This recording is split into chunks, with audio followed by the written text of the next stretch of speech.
اچھا بھائی، بیوی کی خواہش پر سینے کے بال صاف کرنا۔ اگر کسی کی بیوی اس کے سینے کے بالوں کو یا جسم کے دوسری جگہ کے بالوں کو پسند نہ کرتی ہو تو کیا وہ انہیں ہمیشہ کے لیے کٹوا سکتا ہے یا نہیں؟ محمد شاہد کانپور سے۔ مرد جو ہے نا، سینے کے بال یا کہیں اور جسم میں جو ٹانگوں واگوں کے بال ہوتے ہیں،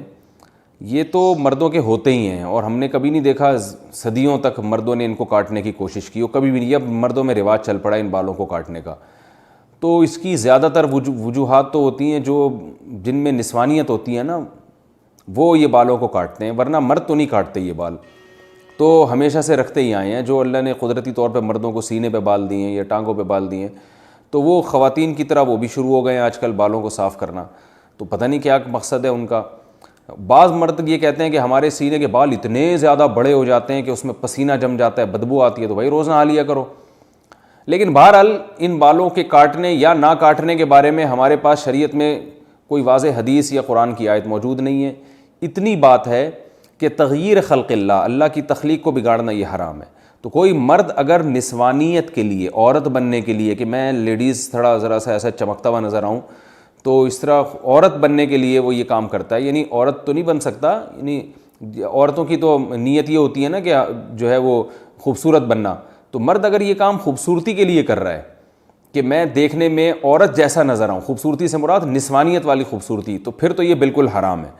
لیکن اگر اس کی کوئی اور مسلط ہے، جیسے باڈی بلڈر وہ اس لیے کرتے ہیں ان کو مقابلے میں اپنے کٹس وٹس دکھانے ہوتے ہیں، ہمیں تو یہ کام بھی بڑا بیہودہ سا لگتا ہے، لیکن خیر، تو کوئی اور نیت ہے یا پسینہ جم رہا ہے اس میں، اس نیت سے بال کاٹتے ہیں، تو ان کی بیگم کی خواہش ہے کہ بال کاٹو، تو شاید ان کو بدبو آتی ہے ان بالوں سے، تو اگر کوئی معقول وجہ ہے تو کاٹنے میں کوئی حرج نہیں ہے۔ لیکن میرا خیال ہے کہ یہ کام اتنا مزیدار ہے نہیں، پسندیدہ کام ہے نہیں، کیونکہ اس کا رواج جب مردوں میں آئے گا تو اور نسوانیت پھیلے گی اس سے۔ جائز ہے ان تمام تفصیلات کی روشنی میں، لیکن بہتر نہیں ہے۔ جو چیز جس طرح صدیوں سے چلی آ رہی ہے اس کو چلنے دیں۔ ہاں، اگر سینے کے بال بہت بڑے ہوئے ہیں اور بیوی کو اس سے تکلیف ہوتی ہے تو پھر ایک الگ بات ہے، اس کو کاٹ سکتے ہیں۔ بیوی کو طلاق، اور دوسری بات یہ بھی ہے کہ ہمیشہ کے لیے، تو بھائی ہمیشہ کے لیے تو کیا پتہ آپ کی بیگم کا انتقال ہو جائے، اللہ نہ کرے، اللہ ان کو زندگی دے، پھر آپ کو دوسری شادی کرنے کی ضرورت پیش آئے، تو پھر وہ نئی والی بیوی آئے، اس کو بال، وہ کہے کہ بھائی مردوں کے تو بال ہوتے ہیں جسم پہ، آپ کے تو بال ہی نہیں ہے، مجھے تو ایسا آدمی چاہیے جو جس میں بال والا بندہ چاہیے، اور آپ فارغ البال ہو گئے، تو ہمیشہ کے لیے نہ کاٹیں، میرا خیال ہے اس کو جو ہے وہ ایک آپشن رکھیں۔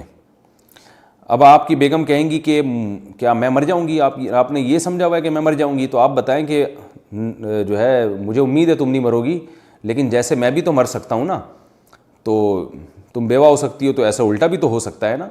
تو آپ ان سے کہیں کہ 50% میرے مرنے کے امکان ہے، 50% تمہارے مرنے کے، بلکہ اور احتیاط میں یوں کہیں کہ بیگم 75% میرے مرنے کے امکان ہے، کیونکہ میں نے زیادہ تر عورتیں بیوہ ہوتے دیکھی ہیں، مردوں کی بیویاں کی رپورٹ مرنے کی ذرا کمی ہے، تو آپ کہیں کہ 75% میرے مرنے کا امکان ہے، 25% تمہارا امکان ہے، بلکہ یوں اور احتیاط کر لیں کہ 75% میرے مرنے کا امکان ہے، 24% تمہارے مرنے کا امکان ہے، اور 1% ہم دونوں کے اکٹھے مرنے کا امکان ہے، کہ 1% اس بات کا امکان ہے کہ اکٹھے ہی مر جائیں۔ تو اب وہ اس 24% کی وجہ سے میں احتیاط کر رہا ہوں کہ بھائی ہمیشہ کے لیے نہ نکالوں۔